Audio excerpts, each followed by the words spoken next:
¿Cuántos clérigos fueron asesinados antes de la Guerra Civil? ¿Salvó Franco España de los desórdenes y asesinatos de la Segunda República?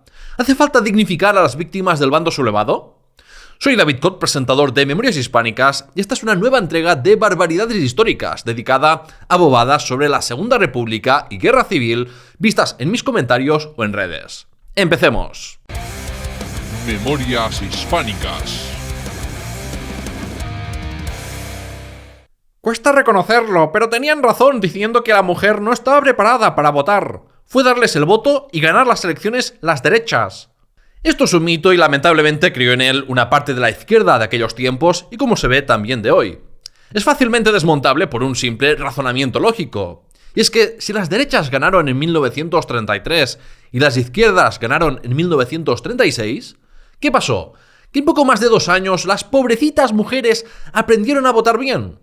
Habían pasado de ser niñas analfabetas que necesitaban que los hombres votasen por ellas y la cagaron en 1933 para pensar por sí mismas en 1936. Es una tesis que no se sostiene por ningún lado. También se ha culpado a los anarquistas de la CNT por animar a no votar, cuando por ideología no se le puede exigir a un anarquista que vaya a votar en unas elecciones de una democracia parlamentaria. Algunos partidos de izquierda no hicieron autocrítica y culparon a cualquiera menos a ellos mismos. Si la victoria fue de los reaccionarios y liberales, fue principalmente porque el bienio republicano-socialista no cumplió durante su etapa de gobierno con las elevadas expectativas que generó entre la clase obrera el advenimiento de la Segunda República. No hicieron todas las reformas prometidas, y otro factor que jugó en contra fue que buena parte de la derecha española se presentó unida bajo las siglas de la CEDA, mientras que la izquierda no se presentó en una gran coalición como lo haría en 1936 con el Frente Popular. No hay democracia sin Estado de Derecho, y desde 1934 se acabó el Estado de Derecho. ¿Eres consciente que en 1934 gobernaban las derechas? O sea, aquí estarías diciendo que la democracia y Estado de Derecho terminó debido a la Revolución de Octubre de partidos y organizaciones que no estaban en el gobierno central. Si fuera así, significaría que el gobierno de derechas aprovechó el pretexto de reprimir la revolución para terminar con la democracia parlamentaria. No creo que quisieras decir eso, pero es verdad que hubo una degradación democrática. Las derechas aprovecharon para perseguir judicialmente, de forma ilegítima, a Manuel Azaña, cerrar locales de partidos y sindicatos y poner gestoras de derechas en miles de ayuntamientos de España, a pesar de no implicarse en la revolución. Lo que se conoce como democracias parlamentarias y el concepto de Estado de Derecho no son cuestiones de blanco o negro, sino que hay una escala de grises. La democracia parlamentaria de la Segunda República en 1935 era peor que en 1932, por ejemplo. Pero aún lo siguió siendo. Buena prueba de ello es que las izquierdas ganaron las elecciones de febrero de 1936. Si el Estado republicano de democracia representativa no hubiera seguido en funcionamiento, la oposición no hubiera podido derrotar a las derechas y los centristas. El glorioso alzamiento nacional estuvo justificado por el comportamiento de los rojos. Entiendo que toda persona tiene derecho a tener su propia forma de pensar, pero eso no le da derecho a herir la sensibilidad de los creyentes ni de herir la sensibilidad del pueblo español. Luego estos acusan a los progres de tener la piel muy fina y de ser unos ofendiditos. ¿Cómo que no hay derecho a herir la sensibilidad de los creyentes? Es incompatible que la libertad de expresión sea efectiva si existe el concepto jurídico de ofensa a sentimientos religiosos, cosa que tristemente existe aún, con una ley inconstitucional, esto con el autoproclamado gobierno más progresista de la historia de España. Si yo me quiero cagar en Jesús o en Alá, tengo todo el derecho a hacerlo. Es ridículo que te puedan perseguir judicialmente por algo totalmente subjetivo como la sensibilidad u ofensa. Si te ofendes, te jodes y bailas. La Segunda República fue un régimen totalmente ilegal, impuesto sin el consentimiento del pueblo español, impuesto mediante un pronunciamiento fascista. Desgraciadamente, el heroico alzamiento nacional no fue lo esperado y no restauró el orden democrático anterior a la República. Impuesto mediante un pronunciamiento fascista, dice, cuando esté seguro que tiene problemas llamando fascista al régimen franquista.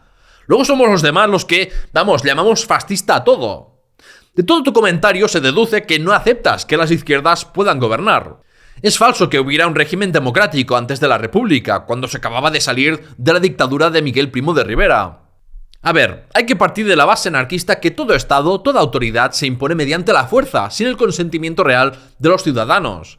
El Estado determina lo que es legal o ilegal, pero eso no determina que una cosa sea buena o mala. Dicho esto, la Segunda República es el régimen político de España que más se formó por la expresión de la voluntad de los ciudadanos.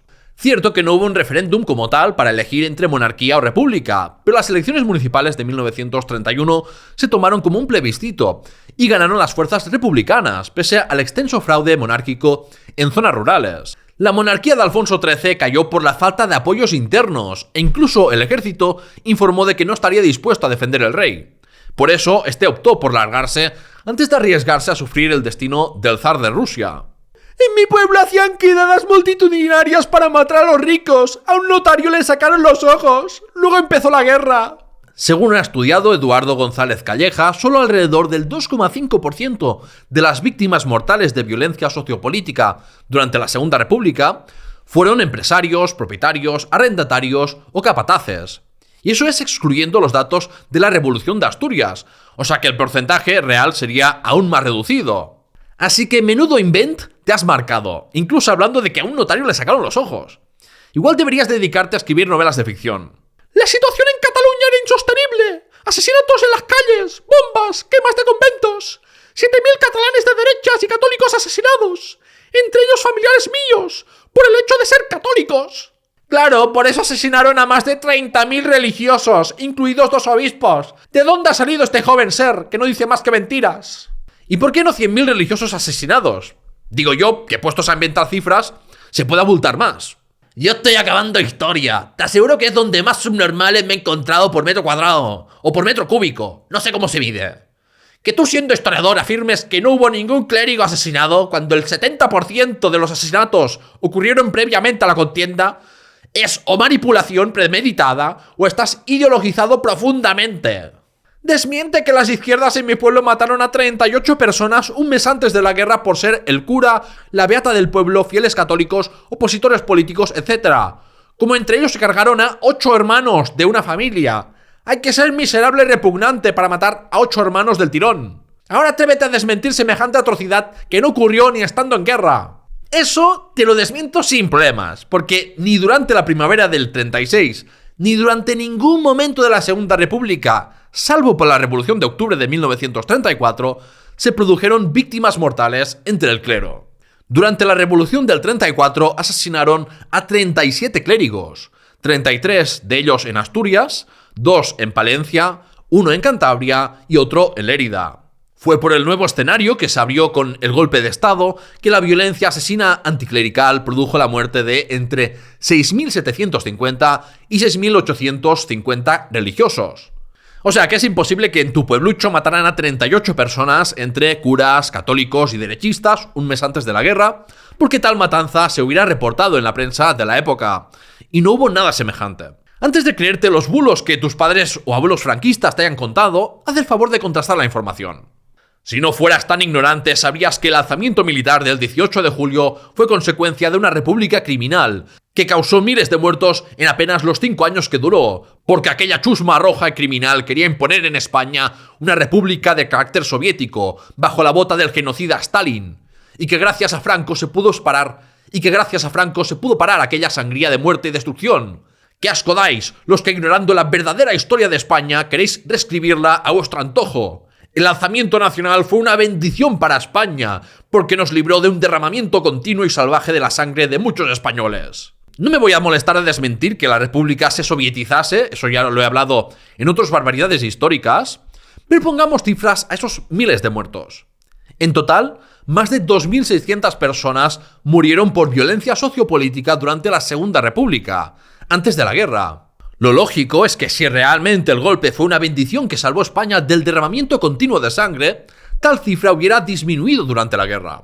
Pues bien, al menos 180.000 personas murieron en la represión ejercida por el bando sublevado y republicano durante la guerra civil. Y eso sin contar los propios muertos en los frentes, en bombardeos, por enfermedades y carencias materiales, o sin contar las ejecuciones y muertes evitables provocadas por la dictadura franquista en la posguerra. Es decir, ya solo contando las acciones represivas de retaguardia se multiplicaron por más de 70 los muertos de la Segunda República. Así que el supuesto remedio para poner orden era mucho peor que la enfermedad que se decía querer curar. Repetiré la verdad tantas veces como haga falta, por mucho que moleste. Las derechas nacionalistas españolas fueron responsables del mayor número de muertos españoles de nuestra historia. La República es la causante de la dictadura, un periodo de gobiernos caóticos en un régimen anticatólico y genocida que dio lugar a un periodo totalitario. ¡La República se destruyó a sí misma! Ahora resulta que la República desapareció por un desastre natural o un accidente, en vez de por un alzamiento militar apoyado por países fascistas. La libertad de la República fue la de hacer lo que quisieran con los que no pensaban como ellos. Me hace gracia porque esta lógica no la aplicaría a los siglos de monarquía de España o a la dictadura franquista. Para la libertad es que los opresores puedan seguir enriqueciéndose y siendo obedecidos de forma sumisa por las masas. La derecha moderada, digamos, en España era Calvo Sotelo y era monárquico. Me atrevería a decir incluso que era más pro-nazi Gil Robles que José Antonio, porque este último criticó varias veces a los nazis. ¡Claro! Era derecha moderada José Calvo Sotelo, el traidor seguidor de Mussolini que se autoproclamaba fascista, y estuvo muy involucrado en los preparativos del golpe de Estado. Gil Robles atendió un congreso nazi y entró en un proceso de fascistización, pero también fue crítico con el nazismo por su ateísmo y sustitución de la veneración de Dios por la veneración al Estado. Ese es uno de los motivos por los que el fascismo español, caracterizado generalmente por defender a la Iglesia, simpatizaba más con el fascismo italiano. Hace justo 88 años murieron dos grandes hombres de la historia de España. Uno es Buenaventura Durruti, líder de la CNT, y el otro es José Antonio Primo de Rivera, fundador de Fe de las Jones. Dos hombres que no eran tan distintos como parece y que debieron colaborar por un bien mayor. ¿En qué universo alternativo tenía algo que ver un anarquista como Durruti con un fascista como Primo de Rivera? Debes de ser de los que se creen que el discurso más obrerista y revolucionario de Falange era genuino y no un intento de engañar a los trabajadores. La realidad es que Falange, antes de la guerra, estaba financiada por Italia, La Ceda, Calvo Sotelo y numerosos burgueses. Y eso ya te dice todo lo que tienes que saber sobre qué intereses servían los falangistas realmente. ¿Los de los trabajadores? Te aseguro que no. En respuesta a mis vídeos sobre Juan Marc, dice que ya sabe a quién agradecerle el fin de la barbarie zurda. Entre lo que categoriza de barbarie zurda está un supuesto desprecio hacia el arte y cultura, cuando este desprecio al arte y a la intelectualidad académica fue precisamente una característica de la dictadura franquista. El dinero provenía de USA, de la CIA. El dinero del golpe de estado fascista no era de Marc. Pero si la CIA ni siquiera existía en 1936, se fundó en 1947. La financiación que pudieran recibir los golpistas de Estados Unidos sería de capital privado. No hay ninguna prueba que apunte a que el Estado estadounidense ayudase económicamente a los sublevados. Juan Marc puso su fortuna al servicio de la causa contra la República. El siguiente comentario, de forma irónica, respondiendo a cómo yo digo que los golpistas españoles conspiraron antes del 18 de julio con potencias extranjeras, en concreto Italia y Portugal, pues dice, cita: el Frente Popular no conspiró con potencias extranjeras como la URSS México y la Internacional Socialista que envió a las brigadas internacionales. La diferencia es que el gobierno del Frente Popular era un gobierno que salió como resultado de la mayoría absoluta que obtuvo limpiamente esta coalición de izquierdas en las elecciones de febrero de 1936. Por tanto, como era el gobierno legal de la República Española, tenía toda la legitimidad de buscar la ayuda de países extranjeros para defenderse y sofocar la rebelión militar apoyada por países fascistas. En cambio, los sublevados eran traidores que no aceptaban la voluntad mayoritaria del pueblo español y estaban dispuestos a vender el país a intereses extranjeros con tal de obtener el poder. ¿No será mejor meterse la bandera roja por el culo y dejar a los alzados entrar pacíficamente en Madrid y así no prostituir el oro del tesoro público? La guerra la empezaron los rojos cuando se resistieron al golpe. O sea, que la violación la empezó la víctima cuando se resistió a ser violada. En fin, no hay que esperar ningún comentario inteligente de este usuario llamado señor Rodríguez, porque es un fascista que otras veces ya ha dejado comentarios por el estilo, como estos. Estuvo bien como se alzaron y le dieron por el ojal a tu banda de asesinos matamonjas. Es lo que pasa cuando un sector de la población rebelde arremete contra los verdaderos españoles. Estos se levantarán en armas por Dios y la patria. Aquí el único traidor eres tú y todos los revolucionarios de mierda. España es nuestra, iros a tomar por culo con vuestra ideología de perdedores. Ponte el trapo tricolor de la República Española criminal estalinista y añade una sed arrancada, te pega más ese rollito catalufo para tu foto de perfil. Comentarios así son una máquina de crear independentistas.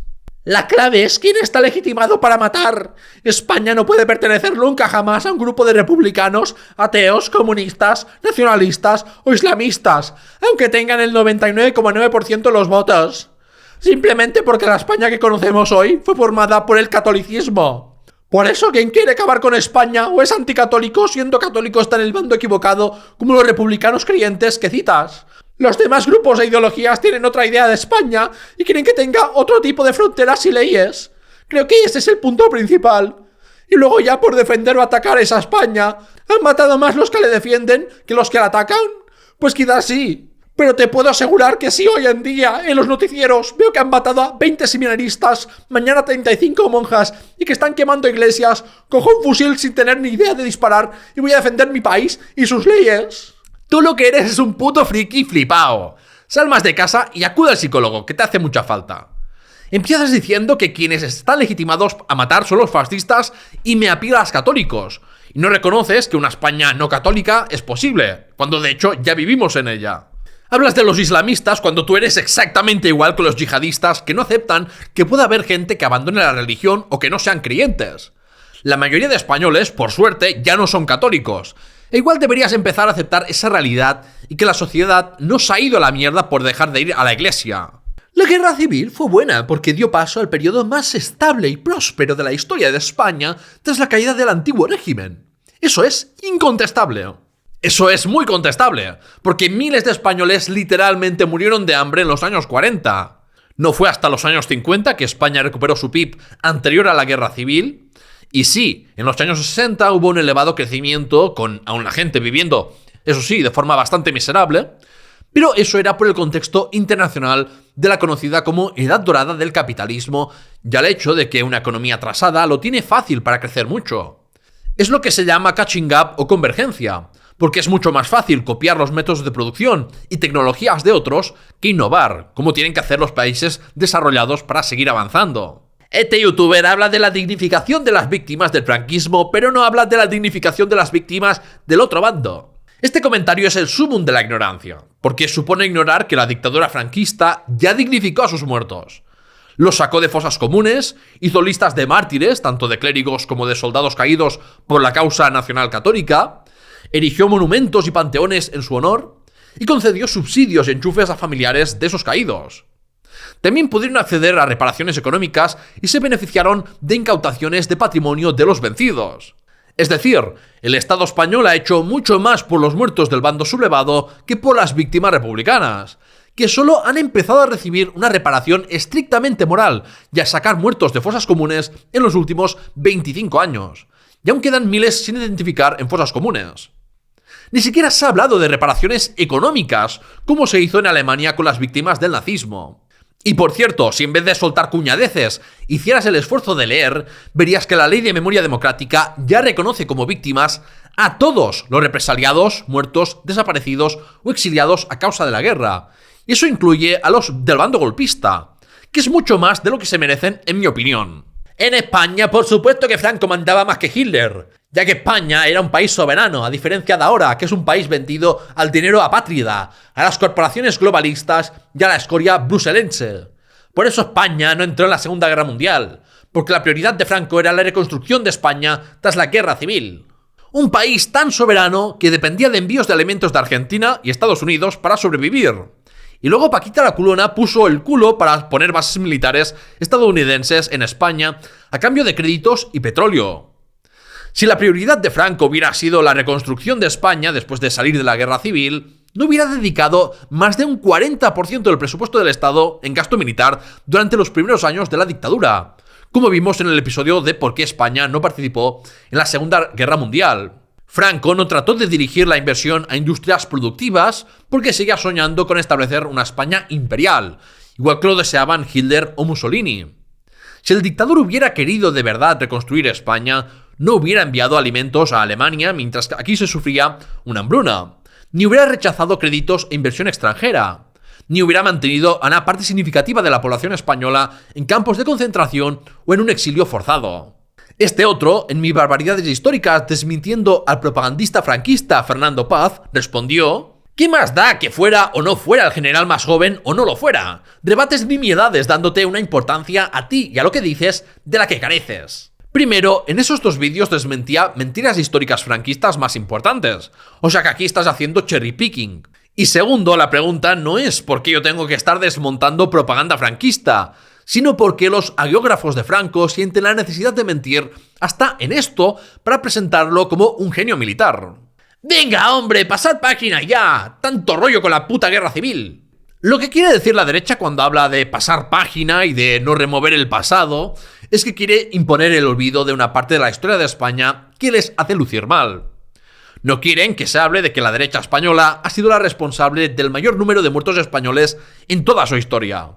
Además, una revisión de ese pasado puede llevar en última instancia a reparaciones económicas por las muchas empresas y fortunas familiares construidas a partir de la represión del bando perdedor y a la corrupción de la dictadura franquista. Así que lo siento, pero seguiremos dando por saco. Si te ha gustado este Barbaridades Históricas, acuérdate que tienes una lista de reproducción con más vídeos respondiendo a las tonterías históricas de comentarios que recibo o de vídeos de pseudodivulgadores de historia. Muchas gracias a Adrián Murciano y a otros que se han convertido en mecenas. Tú también puedes hacerlo en patreon.com/lahistoriahispana a cambio de acceso anticipado a todo mi contenido, aparecer en los créditos o la capacidad de votar temas de nuevos episodios. Suscríbete para no perderte nada y ¡hasta la próxima!